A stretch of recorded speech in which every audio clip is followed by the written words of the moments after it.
Hi అండి, నమస్తే. Welcome back to Vijaya's kitchen.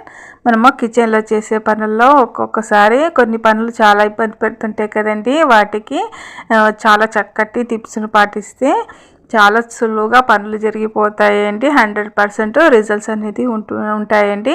నేను చెప్పే టిప్స్ని ఈ విధంగా తప్పకుండా ట్రై చేసి చూడండి.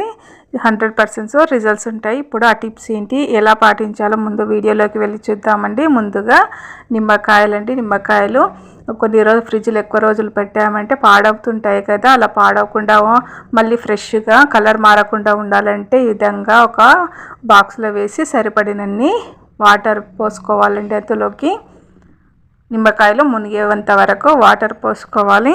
ఈ విధంగా వాటర్ పోసుకున్న తర్వాత అందులోకి వెనిగర్ని యాడ్ చేయాలండి. వెనిగర్ అనేది నిమ్మకాయలు పాడవకుండా చూస్తాయి. ఒక క్యాపు వెనిగర్ వేస్తున్నాను. మీకు నిమ్మకాయలు ఎక్కువగా ఉంటే 2 క్యాపులు వేయండి. ఈ విధంగా వెనిగర్ని యాడ్ చేసిన తర్వాత వాటర్లోకి క్యాప్ పెట్టి ఫ్రిడ్జ్లో స్టోర్ చేసుకున్నారంటే నెల రోజుల పాటైనా నిమ్మకాయలు అనేది పాడవకుండా ఉంటాయండి.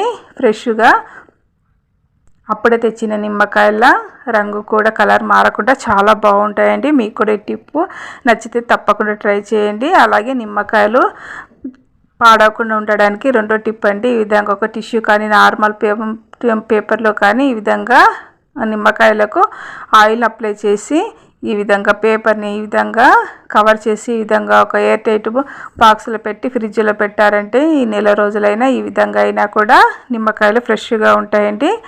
తర్వాత టిప్ వచ్చేసి మనకు కుక్కర్లో ఈ విధంగా స్క్రూలు అప్పుడప్పుడు లూజ్ అవుతుంటాయి కదండి. ఈ విధంగా స్క్రూలు ఎప్పుడు లూజ్ అవుతున్నప్పుడు ఇబ్బంది పెడుతున్నప్పుడు ఈ విధంగా దీన్ని ఒక నైఫ్తో కానీ ఈ విధంగా తీసేస్తే ఈ విధంగా ఈజీగా వచ్చేస్తుంది. ఇప్పుడు 2-3 వెల్లుల్లి రెబ్బలను కొద్దిగా క్రష్ చేసుకోవాలండి. ఈ విధంగా కొద్దిగా క్రష్ చేసుకుంటే రసం వస్తుంది కదా వెల్లుల్లి రెబ్బల నుంచి. ఆ రసాన్ని ఈ విధంగా స్క్రూలకు అంటించాలండి. ఈ విధంగా అంటిస్తే స్క్రూలు అనేది అస్సలు లూజ్గా అవ్వవండి. చాలా రోజుల వరకు టైట్గా ఉంటాయి. ఈ విధంగా మళ్ళీ ఈ విధంగా టైట్గా పెట్టామంటే చాలా రోజుల పాటు టైట్గా ఉంటాయండి. మీకు ఈ టిప్ యూజ్ అనిపిస్తే తప్పకుండా ట్రై చేయండి. నెక్స్ట్ టిప్ అండి, మనకు ఒక్కోసారి ఆనియన్స్ కట్ చేసిన తర్వాత మిగిలిపోతుంటాయి కదండి. అనవసరంగా అంటే మనం వాడుకున్న తర్వాత ఎక్కువగా మిగిలిపోతుంటాయి కదా. అలా మిగిలిపోయినప్పుడు ఆనియన్స్ని ఏం చేయాలంటే ఒక గిన్నెలోకి వాటర్ని తీసుకొని అందులోకి వేయాలండి. వేసి ఫ్రిడ్జ్లో పెట్టుకున్నామంటే మనకు ఫ్రెష్గా ఉంటాయండి. ఎప్పుడు కావాలంటే అప్పుడు తీసి మళ్ళీ మనం యూజ్ చేసుకోవచ్చు. ఖరాబ్ అనేది అస్సలు కావన్నమాట. రంగు మారకుండా ఫ్రెష్గా ఉంటాయి. ఒక స్టీల్ గిన్నె కానీ ఈ విధంగా ఒక బాక్స్లో కానీ వేసి ఫ్రిడ్జ్లో పెట్టామంటే ఫ్రెష్గా ఉంటాయి. లేదంటే బయట అయినా పెట్టుకోవచ్చు అండి. ఈ టిప్ మీకు కూడా యూజ్ అనిపిస్తే తప్పకుండా ట్రై చేయండి. అలాగే పన్నీర్ని కూడా ఈ విధంగా వాటర్లో వేసి ఫ్రిడ్జ్లో పెట్టామంటే పన్నీర్ కూడా చాలా రోజులు యూస్ఫుల్గా ఉంటుందండి. నెక్స్ట్ టిప్ అండి, మనకు ఈ విధంగా పప్పే కానీ రైసే కానీ కుక్కర్లో ఉడుకుతున్నప్పుడు విజిల్ వచ్చినప్పుడు ఈ విధంగా వాటర్ అనేది లీక్ అవుతుంటుంది కదండి. చూడండి, ఈ విధంగా వాటర్ అనేది లీక్ అవుతుంటుంది కదా. అలాంటప్పుడు కుక్కర్లో ఈ విధంగా ఒక గిన్నెని పెట్టండి.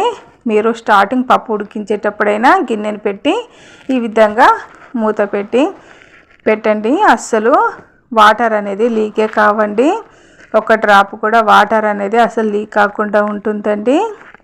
పప్పు ఉడికించేటప్పుడు ఒక గిన్నెని మధ్యలో పెట్టారంటే చాలా బాగా పప్పు అనేది ఉడికిపోతుందండి. వాటర్ అనేది అస్సలు లీక్ కాదండి. ఈ టిప్ మీకు కూడా యూజ్ అనుకుంటే తప్పకుండా ట్రై చేయండి. ఇలా అన్ని టిప్పులు కూడా 100% రిజల్ట్స్ ఉంటాయండి. మీకు కూడా ఈ టిప్స్ నచ్చితే తప్పకుండా ట్రై చేసి ఎలా వచ్చినాయో నాకు కామెంట్ చేయండి. అలాగే లైక్ చేయండి, షేర్ చేయండి.